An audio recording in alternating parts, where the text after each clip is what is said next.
Chooralmala village ഓഫീസിൽ നിന്ന് Ashin Diego പകർത്തുന്ന ദൃശ്യങ്ങൾ വല്ലാതെ നമ്മളെ വേദനിപ്പിക്കുന്ന ദൃശ്യങ്ങളും ഭയപ്പെടുത്തുന്നതുമാണ്. അവിടെയുള്ള കൂനയും മരത്തിൻ്റെ കൂനയും ഇളക്കിയാണ് അവിടെ നിന്ന് മൃതദേഹങ്ങൾ ഇപ്പോൾ എടുത്തത്. 2 മൃതദേഹങ്ങൾ വില്ലേജ് ഓഫീസിന് മുന്നിൽ നിന്നെടുത്തു. ഇപ്പോൾ മുബഷീർ ഇപ്പോൾ നിൽക്കുന്നത് എവിടെയാണ്? അവിടുത്തെ കാഴ്ചകൾ എന്താണ്?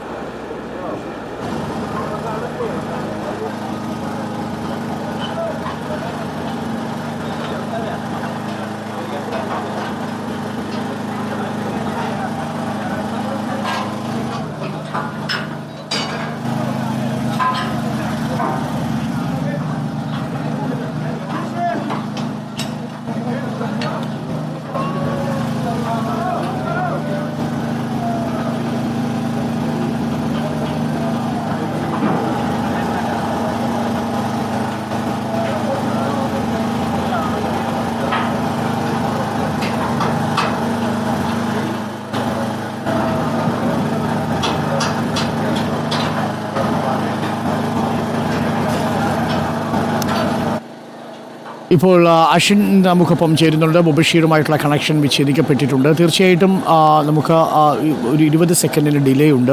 നമ്മൾ റിപ്പോർട്ടർമാരോട് നേരത്തെ തന്നെ സംസാരിച്ച് തുടങ്ങാൻ പറയാവുന്നതാണ് ഈ ഡിലേ ഒഴിവാക്കാൻ. നമ്മളോടൊപ്പം ഇപ്പോൾ അഷിൻ ഡിയാഗോ ഉണ്ട്. അഷിൻ ഡിയാഗോ ചേരുന്നു. അഷിൻ ഡിയാഗോ പറഞ്ഞു തുടങ്ങിക്കോളൂ നിങ്ങൾ. ഇപ്പോൾ ആ ദൃശ്യങ്ങൾ പ്രേക്ഷകർ കാണുന്നുണ്ട്.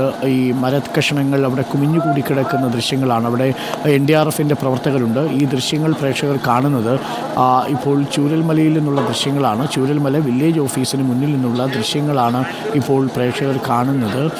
അവിടെയാണ് അഷിൻ ഡിയാഗോ നിൽക്കുന്നത്. മൃതദേഹങ്ങൾ അതിനുള്ളിലുണ്ടോ എന്നതാണ് ഇപ്പോൾ നമ്മൾ പരിശോധിച്ചു കൊണ്ടിരിക്കുന്നത്. ആ ദൃശ്യങ്ങൾ തത്സമയം പ്രേക്ഷകർക്ക് ഇപ്പോൾ കാണുകയും ചെയ്യാം.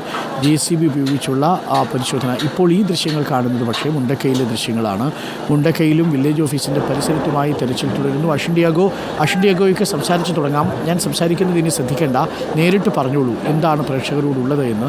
സുദേവൻ്റെ വീടിരിക്കുന്ന സ്ഥലത്തുള്ള പരിശോധനയും കാണാം. ഇപ്പോൾ അഷിൻ ഡിയാഗോ റിപ്പോർട്ട് ചെയ്യുന്നത് വില്ലേജ് ഓഫീസിന് മുന്നിലുള്ള ദൃശ്യങ്ങളാണ്. ചൂരൽമല വില്ലേജ് ഓഫീസിന് മുന്നിൽ മരക്കഷണങ്ങളും തടിയും മണ്ണും എല്ലാം കൂടിക്കിടക്കുന്ന കാഴ്ച പ്രേക്ഷകർക്ക് കാണാം. ഇതിനിടയിൽ ഇന്നലെ വീണ്ടെടുത്തത് 9 പേരുടെ മൃതദേഹങ്ങളാണ്. അതിൽ 23 പേർ.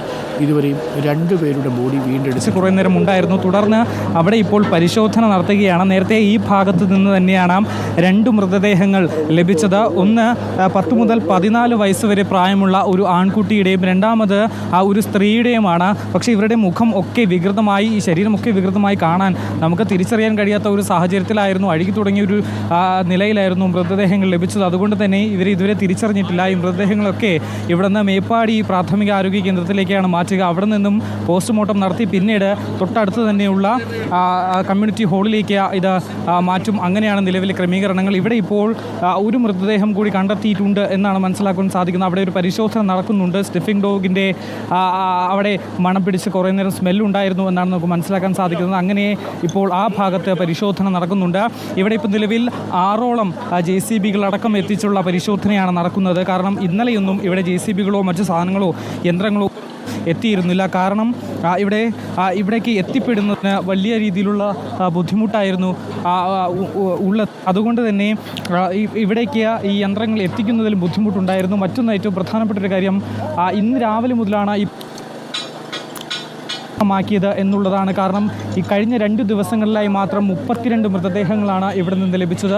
ഇന്ന് രാവിലെ 2 മൃതദേഹങ്ങൾ കൂടി കണ്ടെടുക്കുന്നു. അങ്ങനെ 34 മൃതദേഹങ്ങളാണ് ഇവിടെ നിന്ന് മാത്രം ലഭിച്ചത്. ചേട്ടാ, നിങ്ങൾ ഇന്നലെ മുതലേ ഇവിടെ ഉള്ള ആളുകളല്ലേ? ഈ ഹിറ്റാച്ചി അടക്കമുള്ള സാധനങ്ങൾ എപ്പോഴാണ് എത്തിയത്? ഇവിടെ എത്ര പേര് കുടുങ്ങിക്കിടക്കുന്നു എന്നൊക്കെയാണ് നിങ്ങളുടെ സംശയം? ശരി, ഇന്നലെ 3 മണിക്ക് ശേഷം ഹിറ്റാച്ചി വന്നിരുന്നു. അപ്പോൾ ഈ ഭാഗങ്ങളിൽ നിന്നാണ് ഇന്നലെ 9 ബോഡി കിട്ടിയത്. അപ്പോൾ ഇന്ന് അതിൻ്റെ ബാക്കി ഭാഗങ്ങൾ ഇന്നലെ മഴയൊക്കെ വന്നപ്പോൾ നമ്മൾ പിന്നെ പോവുകയാണ് ചെയ്തത്. പിന്നെ ഇന്ന് രാവിലെ നമ്മൾ 5:30 തന്നെ എത്തി. ഹിറ്റാച്ചി ഒരു കുറച്ച് നേരത്തെ തന്നെ എത്തിയത്. ഒരു 6 ഹിറ്റാച്ചി എത്തിയിട്ടുണ്ട്. അത് വളരെ ഉപകാരപ്പെട്ടു. പല ഭാഗത്തു നിന്നായി തോണ്ടാൻ പറ്റിയിട്ടുണ്ട്. പക്ഷെ അത് വലിയൊരു കുന്നുപോലെയാണ് ഉള്ളത്. ഈ കാണുന്ന ഹൈറ്റ് കാരണം ഒരു വീടിൻ്റെ ഹൈറ്റിൽ മരങ്ങൾ വന്ന് ഡംപ് ചെയ്തിരിക്കുകയാണ്. അപ്പോൾ നമുക്ക് 2 ബോഡിയാണ് കിട്ടിയത്. ഒരു 10 വയസ്സായ ഒരു പെൺകുട്ടിയുടെ, എൻ്റെ മോളുടെ പ്രായമൊക്കെ വരുന്ന പെൺകുട്ടി, നമുക്ക് ശരിക്കും അതുപോലെ തോന്നി. ഒരു പെൺകുട്ടിയുടെയും അതേപോലെ തന്നെ ഒരു സ്ത്രീയുടെയും 2 ബോഡിയാണ് നമുക്ക് കിട്ടി. ഇപ്പോൾ മൊത്തം 34 കിട്ടി. ഫസ്റ്റ് ദിവസം 23 ഇന്നലെ ഇവിടുന്ന് 9, ഇന്നിപ്പോൾ 2. ഇനിയിപ്പോൾ ചില ഭാഗത്ത് നായ മണത്തിട്ടുണ്ടെന്ന് പറയുന്നുണ്ട്. പക്ഷേ അതിൻ്റെ അടിയിലേക്കാണ് പോയിട്ടുണ്ടാവുക. മായ്ക്കും മണക്കണേന് ചിലപ്പോൾ അടിയിലേക്ക് കിട്ടുമെന്ന് അറിയില്ല, എൻ്റെ ഇതറിയില്ല. അങ്ങനെയാണ് ആ ഭാഗത്ത് തെരച്ചിൽ നടത്തുകൊണ്ടിരിക്കുന്നത്. പിന്നെ ഇവിടെ ഒരു തെരച്ചിൽ നടക്കുന്നുണ്ട്. അതെന്താ കൃത്യമായിട്ട് ഡീറ്റെയിൽസ് കിട്ടിയിട്ടില്ല. ഈ 2 ഭാഗത്താണ് നമ്മളിപ്പോൾ സെർച്ച് നടന്നുകൊണ്ടിരിക്കുന്നത്. 6 ഭാഗത്തായിട്ട് എത്തിയിട്ടുണ്ട്. 6 ഭാഗത്തായിട്ടാണ് നടക്കുന്നുണ്ട്. ഇഷ്ടംപോലെ വളണ്ടിയേഴ്സും ഉണ്ട്. ഈ പ്രദേശത്ത് മൊത്തം എത്ര വീടുകളായിരുന്നു ഉണ്ടായിരുന്നത്? 40ഓളം വീടുകൾ ഉണ്ടായിരുന്നു എന്നാണ് മനസ്സിലാക്കാൻ സാധിക്കും. അതെ, ശരിക്കും ഇവിടെ ഈ ഒരു മരം നിൽക്കുന്ന ഈ ഭാഗത്ത് പൂർണ്ണമായിട്ടും ഈ ഒരു വീട് തകർന്ന് തരിപ്പണമായിട്ടുണ്ട്. പക്ഷെ അതിൻ്റെ ആളപായം ഉണ്ടായിട്ടില്ല എന്നാണ് പറയാൻ സാധിച്ചത്. ഇവിടുത്തെ നാട്ടുകാർ പറഞ്ഞത് ഇവിടെയുള്ള ആളുകളൊക്കെ ഒഴിപ്പിച്ചിരുന്നു. ഇവിടെ ഏകദേശം 10-60ഓളം വീടുകളുണ്ട് ഈ പ്രദേശങ്ങളിൽ ഇങ്ങനെ ഇതായി കിടക്കുന്ന. ഏകദേശം ഇപ്പോൾ നമ്മൾ നിൽക്കുന്ന ഈ ഭാഗത്ത് തന്നെ 3/4 ഭാഗത്തോളം വെള്ളം മണ്ണൊക്കെ ചേറൊക്കെ അടിഞ്ഞ ഒരു 10-60ഓളം വീടുകൾ ഉണ്ടെന്നാണ് അറിയാൻ സാധിച്ചത്. ഇത് 10ാം വാർഡാണ്. ഈ മേപ്പാടി ഗ്രാമപഞ്ചായത്തിലെ 10ാം വാർഡാണ്. 11ാം വാർഡിനും 12ാം വാർഡിലുമാണ് ഇത് അടിച്ചിരിക്കുന്നത്. ഈ ഒരു സംഭവം നടന്ന് വന്ന സ്ഥലം 11ാം വാർഡിലാണ്. 10ാം വാർഡിലാണ് ഏറ്റവും കൂടുതൽ ആളുകൾ പോയിരിക്കുന്നത്. ഇത് 10ാം വാർഡാണ്. ഇതിലും 10-68ഓളം പേരെ കാണാണ്ടായിട്ടുണ്ട് എന്ന് പറയുന്നത് 10ാം വാർഡിൽ നിന്ന്.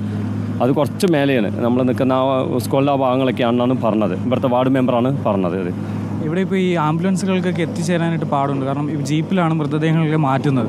അതെ, ഇത് ഇതിൻ്റെ അടിയിലൊരു ചെറിയൊരു കനാൽ പോകുന്നുണ്ട്. ഈ നമ്മുടെ ഈ വന്ന പുഴയിലേക്ക് മുട്ടുന്ന ചെറിയൊരു കനാൽ വേണ്ട. അത് വെള്ളം ഉള്ളതാണ്. ഇപ്പോൾ ശക്തി കുറവാണ്. അതുകൊണ്ട് നമുക്ക് നടന്നു വരാനും അതുപോലെ തന്നെ വണ്ടികൾക്ക് വരാനും പറ്റുന്നുണ്ട്. ആംബുലൻസിന് എത്രത്തോളം വരുമെന്നുള്ളത് പ്രായോഗികത കുറച്ച് പ്രയാസമുണ്ട്. തൊട്ടപ്പുറത്ത് നിന്നിട്ടാണ് ഇവിടുന്ന് ജീപ്പിൽ കൊണ്ടാക്കിയിട്ട് ഒരു വലിയൊരു മേടാണ്. ഇങ്ങോട്ട് വരാൻ കുറച്ച് വലിയൊരു മേടാണ്. അതുകൊണ്ടായിരിക്കാം ചിലപ്പോൾ ആംബുലൻസ് ഇങ്ങോട്ട് കയറാത്ത അവസ്ഥ ആയതുകൊണ്ടാണ് ജീപ്പിൽ കൊണ്ടുപോകുന്നത്.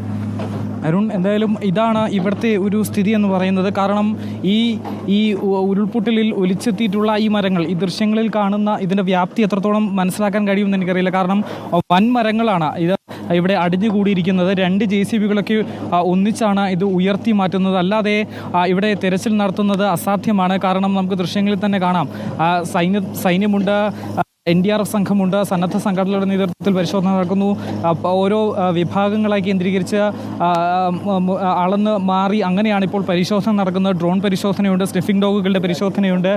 മാത്രമല്ല ഇപ്പോൾ ഈ JCB അടക്കമുള്ളവ ഇവിടെ എത്തിച്ച് ഇത് മാറ്റി അങ്ങനെയും പരിശോധന നടക്കുന്നുണ്ട്. സാധ്യമായ രീതിയിലൊക്കെ ഈ മണ്ണിനടിയിൽ കുടുങ്ങിക്കിടക്കുന്ന ആളുകളെ പുറത്തേക്ക് എടുക്കാനുള്ള ശ്രമങ്ങൾ ഇവിടെ ഊർജിതമായി തന്നെ തുടരുന്നു. പക്ഷേ എവിടെ